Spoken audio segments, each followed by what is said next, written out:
Have you ever been in a space where things kind of feel out of place, it doesn't feel welcoming, and you're not in a spa, but then you go to places that have this pop of color and everything changes. You might feel more relaxed, soothed, or calm. Color is so powerful, and of course we always talk about color and how it can really connect us to our culture, our heritage, and really establish yourself as a brand and be a lot more recognizable. I want to talk today a little bit different about color and how you can use it in times of stress.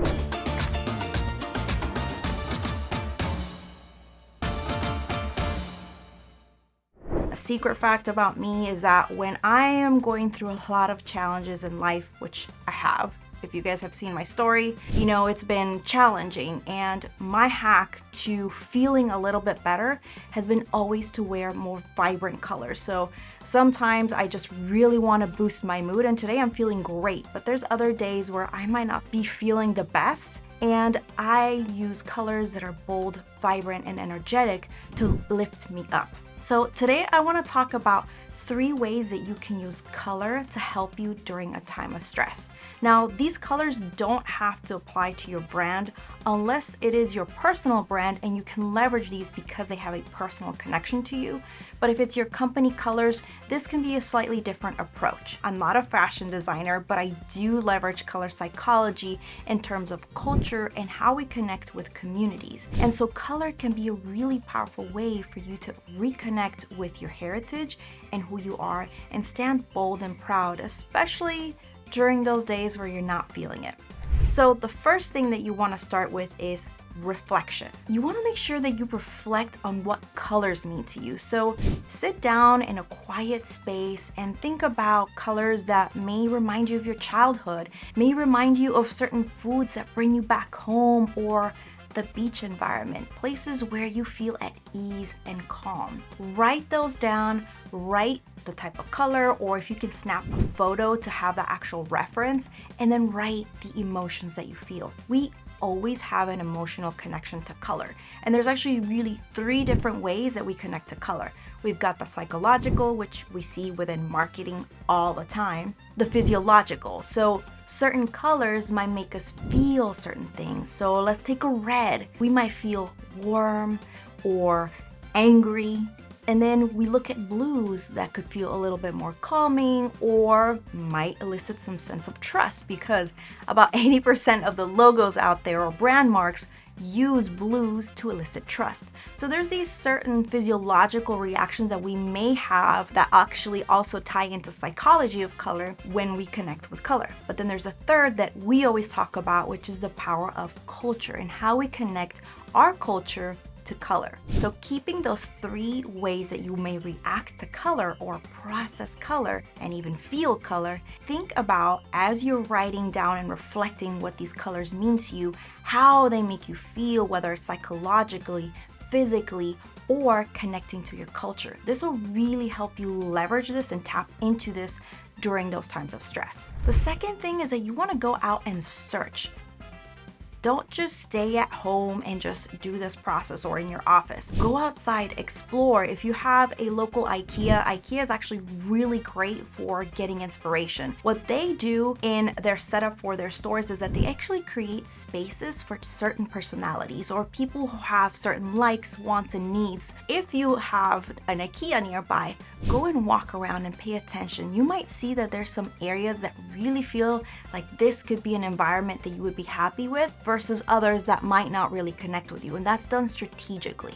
So go into spaces and environments, take pictures, take notes, look at certain elements where there are objects within the walls, where there are certain posters that you might see that really just gave you this nice sense of peace and calm. Take those notes down, put them on your phone, just put them in some sort of document where you can refer to them later. And then the last thing you want to do is gather all of that together and see what you can implement at your house or your office, wherever you can create the safe space that you can run into. If you may be wearing the colors to empower you during those times of stress, you may also have this safe space at home or in your office that you can run to feel calm, collected, and energized. So for me, we move a lot.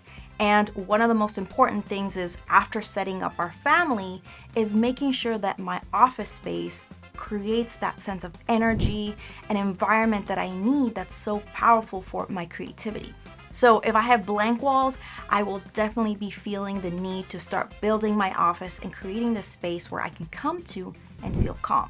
Now, I will leave you with one last little bit of advice to consider. As you are using colors and you might go to a local store to look at some paint chips and think about maybe painting a certain wall, keep in mind that when it comes to paint, certain colors might look different. So if you have a lot of light or not enough light, the color might look very different from what you see in a small chip chart to when you paint a wall. And also consider how vibrant a color might be.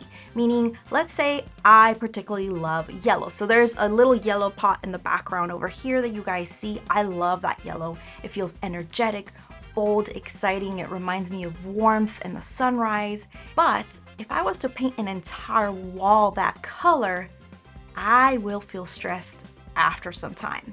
So there's certain colors that have very high vibration for our eyes, and it can actually tire us over time. So consider what type of colors you're using, especially if you're going to use them in an environment and have them in a really large space. Bold, vibrant colors are the best. I love them, but you have to be careful how you use them strategically. This also applies if you're trying to create this safe space within your company using your brand colors. You may have bold, vibrant colors that are a part of your brand palette. However, you'll need to use some neutrals if you want to use some of those bold colors in your backdrop. So for instance, what you could do is have a more neutral background color on your actual wall space that you've painted, and then have more bold paintings or decoration around. Another thing that you could do is you could have an accent wall or a certain area that has your brand colors or those bold colors that make you feel calm, collected, energized, whatever emotions that you're trying to seek during these times of stress. Remember that this is just a fun process. This is something that has really worked well for me in many, many years. And every space that we move to, I make sure that I create this space of calm, energy, creativity for myself, because it really has a powerful effect on how we feel and just carry ourselves throughout the day. So if you want more resources about color, we definitely have a lot more on our website, and it's a lot more focused on how we can use this for brands, how we can even use this for our culture and identity to stand bold and proud. Hey, did you find this video helpful? Well, make sure that you subscribe and hit the little bell so that you can know next time I post a new video. Of course, if this was even more valuable to you, share it with your friends or other business owners that need to hear this message. I will see you next time. Hasta la próxima.